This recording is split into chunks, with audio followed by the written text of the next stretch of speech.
കോൺഗ്രസ് നേതാവ് Shri PM Niyas supreme കോടതിയുടെ ഭാഗത്ത് നിന്ന് വന്നിരിക്കുന്ന ഉത്തരവല്ല, വിധിയല്ല, ഇതൊരു പരാമർശമാണ്. അങ്ങനെ ഒരു പരാമർശം അതൊരു ഉപദേശ രൂപേണ സുപ്രീം കോടതി നടത്തിയിരിക്കുന്ന ഒരു പരാമർശമാണ്. അത് രാഹുലിന് നീതി നിഷേധിച്ചുകൊണ്ട് നടത്തിയ പരാമർശവുമല്ല. എന്നിട്ടും എന്തുകൊണ്ട് ഈ പരാമർശം ശരിയായില്ല എന്ന് കോൺഗ്രസിന് തോന്നുന്നു? പ്രിയങ്ക ഗാന്ധി അടക്കമുള്ളവർ ഈ തരത്തിലുള്ള ഒരു വിമർശനം ഉന്നയിക്കുന്നത് ഏതർത്ഥത്തിലാണ്?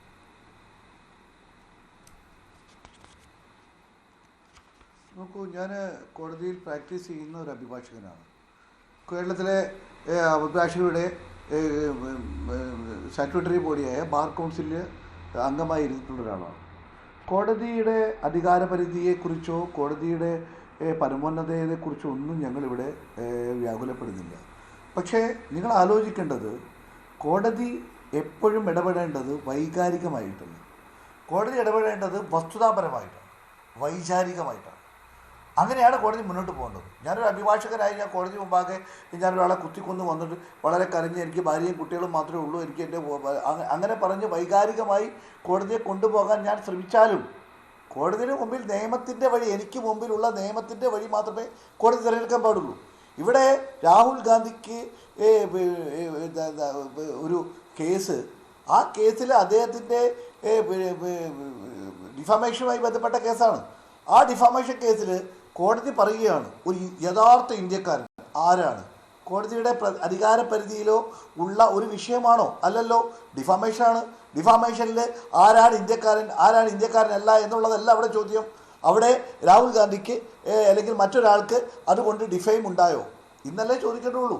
അപ്പോൾ ആ ഒരു കോടതിയുടെ അധികാരപരിധിയിലില്ലാത്ത ഇന്ത്യക്കാരൻ ആര് എന്ന് വിവക്ഷിക്കാനുള്ള അധികാരം ഇന്ത്യയുടെ ഭരണഘടന പ്രകാരം ഒരു കോടതിക്കും, സുപ്രീം കോടതിക്ക് എന്നല്ല ഒരു കോടതിക്കും ആരും നൽകിയിട്ടില്ല. എൻ്റെ ഇന്ത്യയോടുള്ള എൻ്റെ കമ്മിറ്റ്മെൻറ്റ് അല്ല എൻ്റെ താല്പര്യം അത് മറ്റൊരാളല്ലല്ലോ ജഡ്ജ് ചെയ്യേണ്ടത്. അങ്ങനെ ഒരു ജഡ്ജ് ചെയ്യേണ്ട ഉത്തരവാദിത്വം ഇവിടെ എന്താണ്? കോടതിക്ക് മുമ്പാകെ വന്നിരിക്കുന്ന ഒരു കാര്യത്തിൽ അനാവശ്യമായി ഒരു കമൻറ്റ് പറഞ്ഞു. ആ കേസിൽ രാഹുൽ ഗാന്ധിക്ക് അനുകൂലമായാണ് കോടതി ഉത്തരവ് പറഞ്ഞത്. അതിനിടയിലാണ് ഇങ്ങനെ പറഞ്ഞത്. അപ്പോൾ വളരെ മനഃപൂർവ്വമായി കോടതിയിൽ തങ്ങളെ നിയമിച്ച, തങ്ങൾക്ക് വേണ്ടപ്പെട്ട ഇന്ത്യ ഗവൺമെൻറ്റിനെ അല്ലെങ്കിൽ BJP സർക്കാരിന് അനുകൂലമായി ഇന്ത്യയുടെ പ്രതിപക്ഷ നേതാവിനെ ഒന്ന് തേക്കാം എന്ന് തീരുമാനിച്ച് മുന്നോട്ട് പോവുകയാണ്. അവിടെയാണ് ഞങ്ങൾ എതിർക്കുന്നത്. ഞങ്ങളൊരു കാര്യം പറയട്ടെ, ഇന്ത്യയിലെ ഇന്ത്യൻ നാഷണൽ കോൺഗ്രസിൻ്റെ നേതാവാണ് അദ്ദേഹം. അതിൻ്റെ പേരിലാണ് അദ്ദേഹം മത്സരിച്ചതും ഇന്ത്യയുടെ പ്രതിപക്ഷ നേതാവുമായത്. ഇന്ത്യ രാജ്യത്ത് കോൺഗ്രസിനോളം ഇന്ത്യ എന്ന് പറയുന്ന മഹത്തായ ഒരു രാജ്യത്തിനോടുള്ള പ്രതിബദ്ധത അത് വേറെ ആർക്കാ ഉള്ളത്? നമുക്കിപ്പോൾ ഇന്ത്യ രാജ്യം ഭരിക്കുന്ന BJPയുടെ പഴയ സംഘം, ആ ജനസംഘം, RSS, ഹിന്ദു മഹാസഭ എടുത്തു നോക്കാം. അവരുടെ പഴയ വഴികൾ. അവരാരെങ്കിലും ഇന്ത്യ രാജ്യത്തെ കൊണ്ടുവരുന്നതിന് വേണ്ടി ക്രിയാത്മകമായി എന്തെങ്കിലും ബന്ധമുണ്ടാക്കിയിരുന്നോ എന്ന് മാത്രമല്ല, അന്ന് ഇന്ത്യൻ നാഷണൽ കോൺഗ്രസിൻ്റെ നേതൃത്വത്തിൽ ബ്രിട്ടീഷ് സാമ്രാജ്യത്വവാദത്തിനെതിരായി പോരാട്ടമുയർത്തുമ്പോൾ അന്ന് മറ്റൊരർത്ഥത്തിൽ പറഞ്ഞാൽ അന്നത്തെ സാമ്രാജ്യത്വവാദികളായ ബ്രിട്ടീഷുകാരുടെ ചെരുപ്പ് നക്കികളാണെന്ന് ഞങ്ങൾ വിളിക്കുന്ന രീതിയിലേക്ക് പോയവരാണ് ഇവരെ പല നേതാക്കന്മാരും. അപ്പോൾ ഞങ്ങളെ രാജ്യസ്നേഹം പഠിപ്പിക്കേണ്ട, അത് കോടതിയല്ല, ഇനി ഏത് അപ്പൂപ്പന്മാരാണെങ്കിലും അതിൻ്റെ ആവശ്യമില്ല എന്ന് മാത്രമേ ഞങ്ങൾ പറഞ്ഞുള്ളൂ. അതിൻ്റെ കാരണം എന്താണ്? ഇവിടെ എന്താണ് വിഷയം? അരുണാചൽ പ്രദേശിലെ ഏക്കർ കണക്കിനുള്ള സ്ഥലം അത് നഷ്ടപ്പെട്ടു പോയി എന്ന് ഞങ്ങളാരുമല്ല പറഞ്ഞത്. ആരാണ് കേരളത്തിലെ ഇന്ത്യയുടെ ലോക്സഭയിൽ പറഞ്ഞത്? തവാങ് അവിടെ ഒരു പൂളുണ്ടാക്കുവാൻ ബന്ധപ്പെട്ട് ഇന്ത്യയുടെ സർക്കാർ പോയപ്പോൾ അവിടുത്തെ ആയിരക്കണക്കിന് ഏക്കറുകൾ അത് ചൈനീസ് ഏറ്റെടുത്തിരിക്കുന്നു എന്ന് അവിടെ ഇന്ത്യയുടെ പാർലമെൻറ്റിലാണ് പരാമർശമുണ്ടായത്. അതാണ് അദ്ദേഹം പറഞ്ഞത്. പിന്നെ ഗാൽവൻ താഴ്വരയിൽ, ലഡാക്കിലുള്ള ഗാൽവൻ താഴ്വരയിൽ അവിടെ ഇന്ത്യയുടെ അതിർത്തിയിൽ നിന്നും ഈ ചൈന കയ്യേറി എന്നുള്ളത് കൃത്യമായി നമ്മുടെ ലോക്സഭയിൽ പരാമർശം പറഞ്ഞിട്ടുള്ളതാണ്. അതുമായി ബന്ധപ്പെട്ട് 2/12/2021 ഇന്ത്യയുടെ ഇതേ രാഹുൽ ഗാന്ധി ഈ ലോക്സഭാ സ്പീക്കർക്ക് ഇത് സംബന്ധിച്ച് ചൈനയുടെ എൻക്രോച്ച്മെൻറ്റ് സംബന്ധിച്ച് ലോക്സഭയിൽ അടിയന്തര പ്രമേയം കൊണ്ടുവരണമെന്ന് പറഞ്ഞു.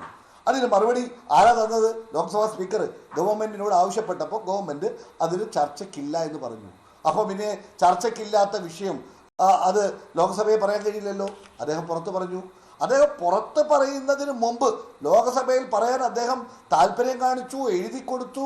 ആ എഴുതി കൊടുത്തപ്പം അത് സമ്മതിക്കാതെ അതിൻ്റെ പേരിൽ പുറത്ത് പറഞ്ഞപ്പോൾ അത് വലിയ കാര്യം. ഞാനൊരു കാര്യം പറയട്ടെ, ഇന്ത്യക്കാരനായ ഏത് ഇന്ത്യക്കാരനാണെങ്കിലും ഇന്ത്യയുടെ ഒരു ഇഞ്ച് ഭൂമി ഇന്ത്യയുടെ ശത്രു രാജ്യം തട്ടിയെടുത്തു എന്ന് സംശയമുണ്ടായാൽ അത് ചോദിച്ച്, അത് ഇന്ത്യയുടെ MP ആണെങ്കിൽ പാർലമെൻറ്റിൽ ചോദിക്കാം, MP അല്ലെങ്കിൽ അവന് താല്പര്യമുള്ള സ്ഥലങ്ങളിൽ ചോദിച്ച് മനസ്സിലാക്കുന്നതിന് എന്ത് രാജ്യവിരുദ്ധതയാണുള്ളത്? ഇന്ത്യക്കാരുടെ എൻ്റെ മണ്ണ്, എൻ്റെ ഒരു അയൽവാസി അതിലൊരു ഫൂട്ട് അദ്ദേഹം എടുത്തെങ്കിൽ അതിൻ്റെ ഏതറ്റം വരെ സംസാരിക്കാൻ എൻ്റെ വീട്ടിൽ ഓരോരുത്തർക്കും അവകാശമുണ്ട്, എൻ്റെ തറവാട്ടിലുള്ള ഓരോരുത്തർക്കും അവകാശമുണ്ട്. അതിനാണ് ഇന്ത്യക്കാരായ എല്ലാവർക്കും അവകാശമുള്ളത്. അപ്പോൾ ഇവിടെ എന്താണ്? അതില്ലെങ്കിൽ ഇല്ല എന്ന് പറഞ്ഞാൽ പോരെ? അതെന്താ? അങ്ങനെയാണെങ്കിൽ അത് ഇല്ല എന്ന് പറയാൻ ഏറ്റവും പറ്റിയ സ്ഥലം ലോക്സഭയായിരുന്നില്ലേ? എന്തുകൊണ്ട് ചർച്ച ചെയ്തില്ല? ഞങ്ങൾ 14/11/2019 തവാങ് ഭാഗത്ത് ചൈനയുടെ ഇടപെടലുണ്ടായി, അത് കയ്യേറ്റമുണ്ടായി എന്ന് ഞങ്ങൾ പറഞ്ഞപ്പോൾ അതിന് മറുപടി പറയാൻ നിങ്ങൾ തയ്യാറായില്ലല്ലോ. അപ്പോഴൊക്കെ നിങ്ങൾ പറയുന്ന ഒറ്റ ഉത്തരമാണ്, ഇന്ത്യ വിരുദ്ധന്മാരാണ്, രാജ്യത്തിനെതിരാണ്. ഇങ്ങനെ രാജ്യത്തിനെതിരാണ്, ഇന്ത്യ വിരുദ്ധമാണെന്ന് പറയുന്ന ചൈനീസ് സർക്കാരുമായി നിങ്ങൾ നടത്തിയിരിക്കുന്ന ഇടപാടുകൾ എന്തെല്ലാമാണ്? നിങ്ങൾ ആലോചിക്കണം. ഈ ലഡാക്ക് ഗാർഗിൽ താഴ്വരയുടെ തൊട്ടടുത്ത് കൂടെ പോകുന്ന പാക് ചൈന എക്കണോമിക് കോറിഡോറിലേക്ക് വേണ്ടി 6000 കോടി അമേരിക്കൻ ഡോളർ ചെലവഴിച്ചുകൊണ്ട് ചൈന മുന്നോട്ട് പോവുകയാണ്. അവിടെ കച്ചവട താല്പര്യം അവിടെയുണ്ട്. പിന്നെ നിങ്ങളിപ്പോൾ പറയുന്നു ഞങ്ങളിവിടെ എന്തോ ചൈനയ്ക്ക് അനുകൂലമാണ്. ഞാൻ ചോദിക്കട്ടെ, 80% TV കോമ്പോണൻറ്റ് ഇന്ത്യയിൽ ഉൽപ്പാദിപ്പിക്കുന്ന ടിവിയുടെ ടെലിവിഷൻ്റെ 80% കോമ്പോണൻറ്റ് ചൈനയിൽ നിന്ന് ഇന്നും വാങ്ങുന്നത് ആരാ? India government. ഞങ്ങൾ പറഞ്ഞല്ലോ അത് തെറ്റാണ്, അത് അവസാനിപ്പിക്കണം. അത് നിങ്ങൾ ചെയ്തിട്ടില്ലല്ലോ. ഇന്ത്യയുമായി ഈ ഇത്രയേറെ ചൈന മുന്നോട്ട് പോകുമ്പോൾ ഇന്ത്യയുടെ സ്ഥലങ്ങളെല്ലാം കൈയടക്കി മുന്നോട്ട് പോകുന്നു. അരുണാചൽ പ്രദേശ് മാത്രമല്ല, ലഡാക്കിലുണ്ട്, അവിടെയെല്ലാം ഉണ്ട്.